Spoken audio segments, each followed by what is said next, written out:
And obviously, you're discussing obviously when you became Minister for Transport, Tourism and Sport.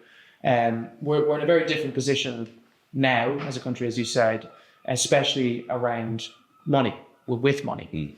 So there was a recent article by former Minister for Transport, Eamon Ryan, said, and I quote it, said, public officials and regulators read the political temperature in a similar way and hold back on making hard decisions. Whatever you do nothing becomes the order of the day.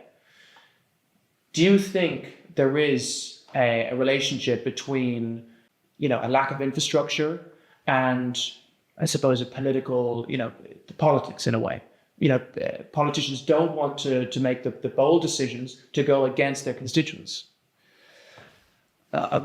Well, there's a number of different things there.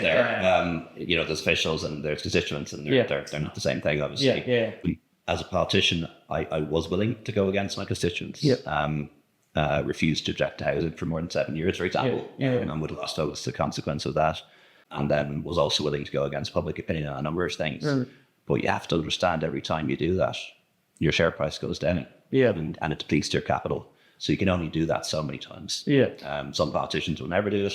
Others, and I hope I'm one of them, was willing to do that on occasion, but you can only do it, to a certain extent. In terms of officialdom and in terms of the system and the permanent governance, there is a natural conservatism there, because people get more abuse and more guff and more bad press for doing things and making mistakes than for not doing things at all. So exactly, vital projects that we need to happen, and we're going to be very proud when it's built. Our National Children's Hospital wouldn't have been a lot easier for everyone involved to just renovate and extended the existing ones. But that wouldn't have been the right decision.